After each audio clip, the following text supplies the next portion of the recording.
بسم اللہ الرحمن الرحیم۔ مفتی طارق مسعود صاحب جو اصل میں عالم دین مفتی کام ہے، بلکہ مداری اور تماشائی زیادہ ہیں، تو وہ کبھی کبھی ایسے مسائل چھیڑتے ہیں جو ان کے بس کی بات نہیں۔ انہوں نے پچھلے دنوں اہل سنت پر اپنی زبان لٹکائی اور انہوں نے جشن میلاد مصطفیٰ پر کچھ باتیں کی، ہم نے ان کی جھاڑ کی اور ان کو منہ توڑ جواب دیا، تو یہ ابھی تک جواب نہیں دے سکے اور انشاءاللہ دے بھی نہیں سکتے۔ یہ ظلم یہ کر رہے ہیں کہ معاذ اللہ اہل سنت کو مشرک کہہ رہے ہیں، ہمیں یہ مفتی طارق مسعود یہ احمق انسان ہمیں مشرک کہہ رہے ہیں۔ کس وجہ سے؟ یہ جی حاضر و ناظر کا عقیدہ رکھتے ہیں، یہ نبی کو مشکل کشا کہتے ہیں، اور پھر کہتا ہے کہ اہل حدیثوں کا عقیدہ صحیح، ان کے پیچھے نماز ہو جاتی۔ بس نماز ہر ایک کے پیچھے پڑھیں، مگر ایسے کے پیچھے جو نبی کو مشکل کشا حاضر ناظر سمجھتا ہو، وہ کیونکہ وہ تو شرک کر رہا ہے نا، تو اس کے پیچھے نماز نہیں ہوگی۔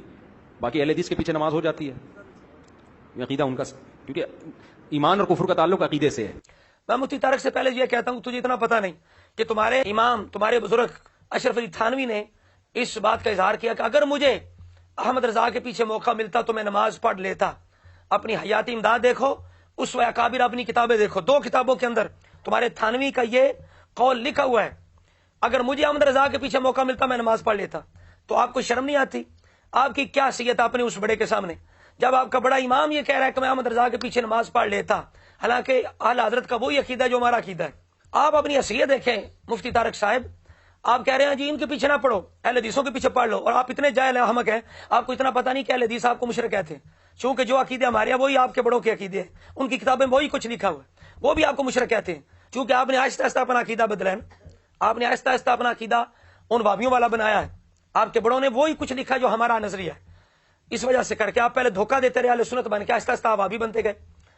تو اب آپ کو اتنا پتہ نہیں کہ اہل حدیث کے کتنے گندے عقیدے ہیں۔ یہ تفسیر ہے 1305 صفحہ، یہ نکالیں، آپ کے پاس ہوگی، صلاح الدین یوسف کی، اس نے 1305 صفحے پر ایک مشرکوں کافروں کے بارے میں آیت ہے، تو اس کے تحت اس نے رسول اللہ، مولا علی، عبد القادر جیلانی کی توہین کی ہے، مردہ کہا ہے، اور اہل سنت کو مشرک کہا ہے۔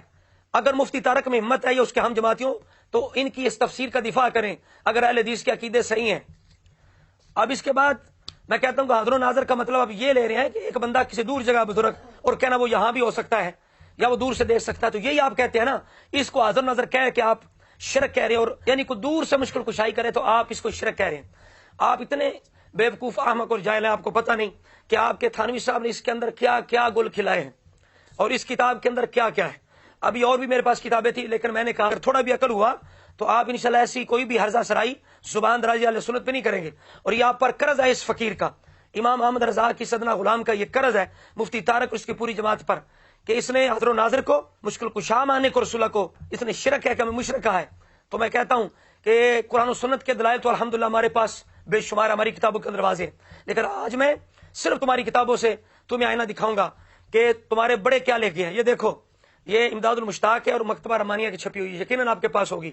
اس کا صفحہ نمبر جو ہے وہ 44 پر 77 155 پر آپ نے شیخ عبد القادر جیلانی کو غوث اعظم لکھا ہے، غوث اعظم تھانوی نے لکھا ہے، غوث اعظم۔ بتاؤ غوث اعظم کا کیا مطلب ہے؟ صفحہ نمبر 45 پر ہے کہ شیخ عبد القادر جیلانی نے دور سے ڈوبتا ہوا جہاز بچا لیا۔ آپ بتاؤ یہ مشکل کشائی ہے یا نہیں؟ آپ اشرف علی تھانوی نے اس واقعے کو لکھا، بتاؤ یہ فتویٰ لگے گا؟ اور اسی طرح یہ کتاب ہے ان کے پیر و مرشد امداد اللہ مہاجر مکی رحمۃ اللہ علیہ کے بارے میں، تو کیا اشرف علی تھانوی اور امداد اللہ مہاجر مکی پر شرک کا فتویٰ لگاؤ گے؟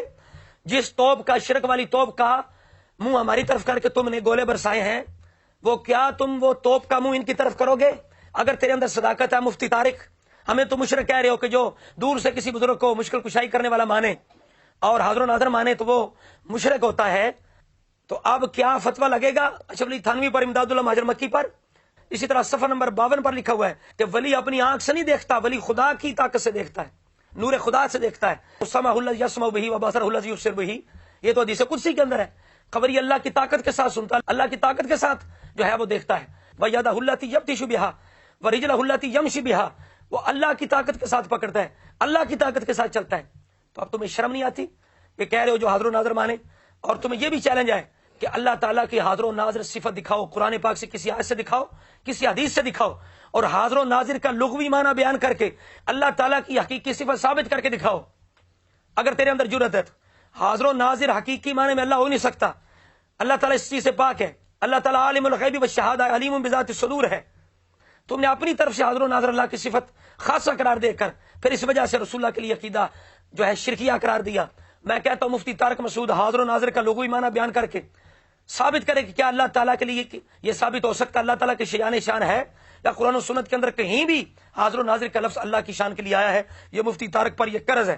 اسی طرح یہ میرے پاس فریدات راغب ہے، اس کے اندر وہ معنی کرتے ہیں اشہود و شہادت ہو کہ شہادت کیا ہوتی ہے، کیونکہ رسول اللہ کے لیے قرآن پاک کہتا ہے یا ایھا النبی انا ارسلناک شاہدا، ہم نے آپ کو شاہد بنا کر بھیجا۔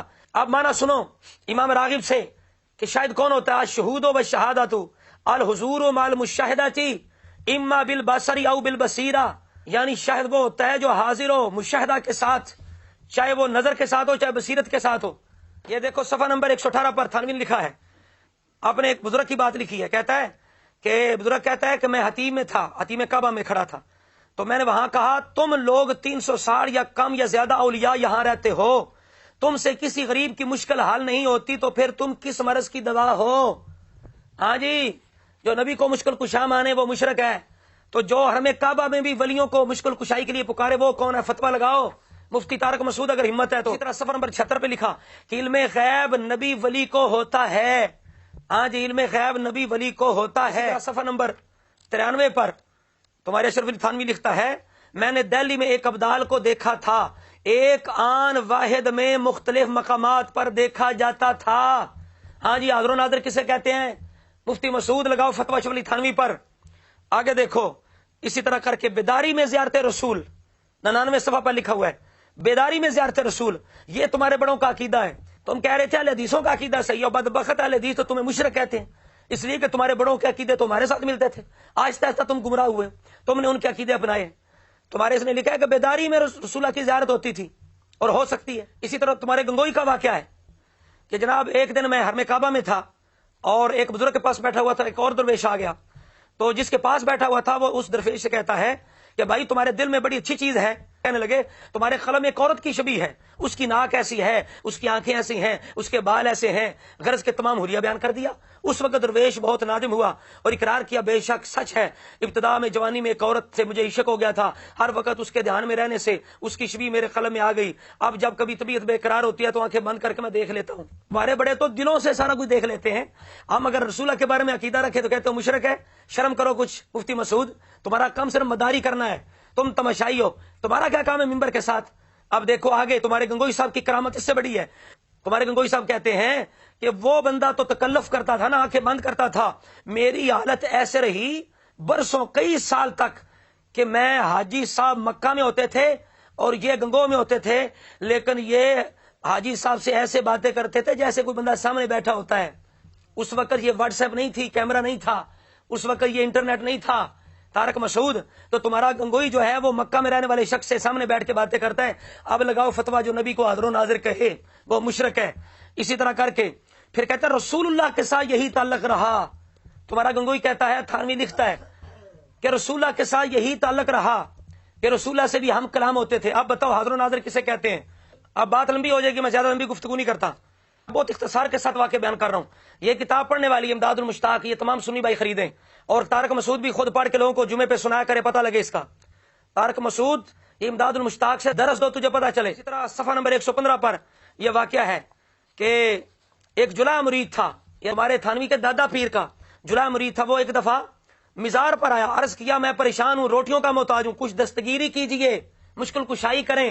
قبر پہ جا کے پیر کے کہتا ہے حکم ہوا تم کو ہمارے مزار سے 2 آنے آدھ آنے روز ملا کریں گے، تو اسی طرح روزانہ ان کو قبر سے 2 آدھ آنے مل جایا کرتے تھے۔ ہاں جناب، اسی طرح یہ کتاب قصص الاکابر، اس کے اندر صفحہ نمبر یہ 40 پر لکھا ہوا ہے کہ تمہارا جو سید تھا نا احمد بریلوی، سنیے حضرات گرامی سنیے کہ تھانوی لکھ رہا ہے کہ ان کا جو سید احمد تھا بریلوی، اس سے علماء مناظرہ کرنا آئے تو اس نے دعا کیا ہے اللہ مجھ کو رسوا نہ کیجیو، حق تعالیٰ نے امام اعظم اور شیخ بو علی کی روح کو حکم دیا کہ جواب میں اعانت کرو، چونکہ امام صاحب کی روح میرے طرف تھی اور شیخ کی روح بائیں طرف تھی، جو وہ کہتے تھے میں کہہ دیتا تھا۔ ہاں جی، آپ کے بڑوں کی تو مدد کرنے کے لیے اللہ روحیں بھیج دیتا ہے، امام اعظم کی روح، بو علی کی روح، ایک دائیں ایک بائیں۔ تمہارے سید احمد کی جناب مشکل کشائی ہو رہی ہے وصال کے بعد، حاضر و ناظر کسے کہتے ہیں، مشکل کشائی کسے کہتے ہیں؟ مفتی طارق۔ اب دیکھیے روحیں جو ہے وہ سوال کے جوابات بتا رہے ہیں، مشکل کشائی کر رہے ہیں۔ میں مزید مفتی طارق کو ان کے بزرگوں کا عقیدہ دکھاؤں کہ وہ کس طرح مشکل میں